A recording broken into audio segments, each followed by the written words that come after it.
আসসালামু আলাইকুম ওয়া রাহমাতুল্লাহি ওয়া বারাকাতুহু। ইন্নাল হামদুলিল্লাহ ওয়া সলাতু ওয়া সালামু আলা রাসূলিল্লাহ ওয়া আলা আলিহি ওয়া আসহাবিহি আজমাইন। কাছের এবং দূরের দেশ ও প্রবাসের যে যেখান থেকে আমাদের নিয়মিত আলোচনা শুনে থাকেন সকলকে জানাচ্ছি ইসলামী সম্ভাষণ, ধন্যবাদ, মোবারকবাদ। আসসালামু আলাইকুম ওয়া রাহমাতুল্লাহি ওয়া বারাকাতুহু।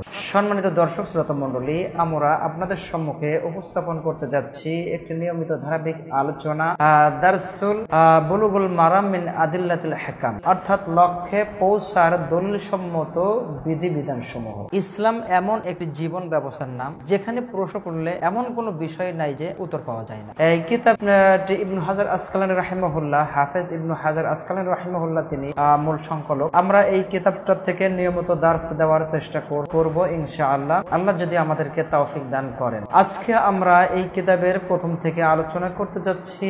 প্রথমে যে অধ্যায়টি আসছে, আমরা সেই অধ্যায়টি আপনাদেরকে একটা ধারণা দিতে যাচ্ছি। আসলে আমরা মানুষ, আমাদেরকে পবিত্রতা অর্জন করতে হবে। পবিত্রতা অর্জনের জন্য আল্লাহ সুবহানাহু ওয়া তাআলা আমাদের জন্য পানি এবং মাটি এই দুইটা দিয়েছে। তো আমরা পানি দ্বারাই সাধারণত অধিকাংশ পবিত্রতা অর্জন করে থাকি। অপশনালি যদি পানি পাওয়া না যায় তখন আমরা মাটির দ্বারা তায়াম্মুম বা পবিত্রতা অর্জন করে থাকি। বুলুগুল মারাম মিন আদিল্লাতিল আহকাম এই কিতাবের প্রথম যে অধ্যায়টি আসছে, কিতাবুত তাহারা, অর্থাৎ পবিত্রতার অধ্যায়। আমরা বিভিন্ন বিষয়ে পবিত্রতা অর্জনের নিয়মাবলীগুলা আলোচ্য অধ্যায়ের থেকে জানবো এবং জানানোর চেষ্টা করব ইনশাআল্লাহ। প্রথমে এই অধ্যায়ের যে একটি বাব আসছে, সেই বাবটার নাম হচ্ছে বাবুল মিয়াহ, অর্থাৎ পানির অধ্যায়। আমরা যে পানির দ্বারা পবিত্রতা অর্জন করে থাকি, কোন জায়গার পানি পবিত্র, কোন জায়গার পানি অপবিত্র হয়ে যায়, কোন কোন কারণে এবং কোন কোন কারণ ঘটিত কারণে পানি অপবিত্র হয়ে যাবে, সেই পানি দিয়ে পবিত্রতা অর্জন করা যায় না, বা অন্যান্য আনুষঙ্গিক যে সকল কাজ কর্মগুলো আছে সেইগুলো করা যাবে না। এই বিষয়গুলো আমরা জানার চেষ্টা করব। তাই আসুন আজকে আমরা জানি, মুসান্নিফ রাহিমাহুল্লাহ তিনি যে অধ্যায়ের প্রথমে নিয়ে এসেছেন যে তুহুরিয়াতু মাইল বাহর, অর্থাৎ সাগর বা সমুদ্রের পানি পবিত্র। এই বিষয়ে আল্লাহ রাসূল সাল্লাল্লাহু আলাইহি ওয়াসাল্লাম কি বলেছেন আমরা একটু জানার চেষ্টা করি। আন আবি হুরায়রা রাদিয়াল্লাহু তাআলা আনহু قال قال রাসূলুল্লাহ সাল্লাল্লাহু আলাইহি ওয়াসাল্লাম, আবু হুরায়রা রাদিয়াল্লাহু তাআলা আনহু বলেন, রাসূল সাল্লাল্লাহু আলাইহি ওয়াসাল্লাম বলেছেন, ফিল বাহরি, সমুদ্রের পানি সম্পর্কে, ওয়া তুহুরু মাউহু ওয়াল হিল্লু মাইতাতুহু, অর্থাৎ আল্লাহ রাসূল সাল্লাল্লাহু আলাইহি ওয়াসাল্লাম বলছেন যে সমুদ্রের পানি, ওয়া তুহুরু মাউহু, অর্থাৎ সমুদ্রের পানি পবিত্র, আল হিল্লু মাইতাতুহু, এবং এই সমুদ্রের মধ্যে যে সকল মৃত প্রাণী পাওয়া যাবে সমুদ্রের পানির মধ্যে, সেগুলাও হালাল, সেগুলাও আমাদের জন্য বৈধ।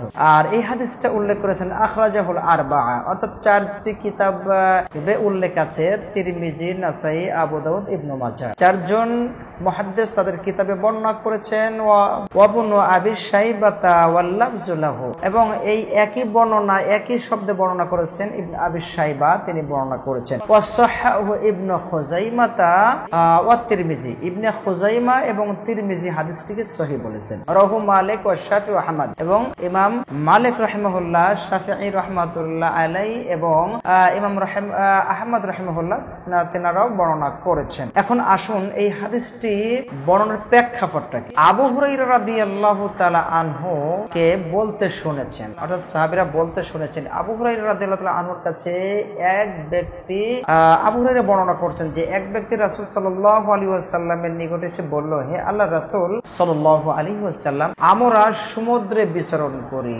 সমুদ্রে বিচরণের সময় আমরা বাড়ির থেকে খুব অল্প সংখ্যক পানি সাথে করে নিয়ে যেতে পারি। সুতরাং আমরা যে পানিটা নিয়ে যাই, এই পানি দ্বারা আমরা যদি ওযু করি তাহলে আমাদের পান করার পানির সংকটতা দেখা দেয়। এমতা অবস্থায় আমরা কি সমুদ্রের পানি দ্বারা পবিত্রতা অর্জন করতে পারি, অর্থাৎ ওযু গোসল করতে পারি? রাসূল সাল্লাল্লাহু আলাইহি ওয়াসাল্লাম তখন আলোচ্য হাদিসটি তাদের কাছে জানিয়ে দিলেন, অর্থাৎ সমুদ্রের পানি পবিত্র, সমুদ্রের পানির মধ্যে যে সকল মৃত প্রাণী পাওয়া যায় সেগুলো পবিত্র।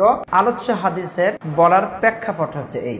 সুতরাং আলোচ্য হাদিস থেকে আমরা যা পরিলক্ষিত হয়, যা জানতে পারলাম যে আমরা সমুদ্রের পানি দ্বারা পবিত্রতা অর্জন করতে পারবো। সমুদ্রের পানি পবিত্র এবং এবং সমুদ্রের মধ্যে যে সকল মরা প্রাণী পাওয়া যায়, অর্থাৎ যেগুলা আমাদের জন্য খাওয়া বৈধ, এগুলা আমাদের জন্য হালাল। রাসূল সাল্লাল্লাহু আলাইহি ওয়াসাল্লাম তিনি বলছেন, তোমরা যা জানো না তা তোমরা জেনে নাও। আল্লাহ সুবহানাহু ওয়া তাআলা এই মর্মে বলেছেন, ফাসআলু আহলা যিকরি ইন কুনতুম লা তা'লামুন।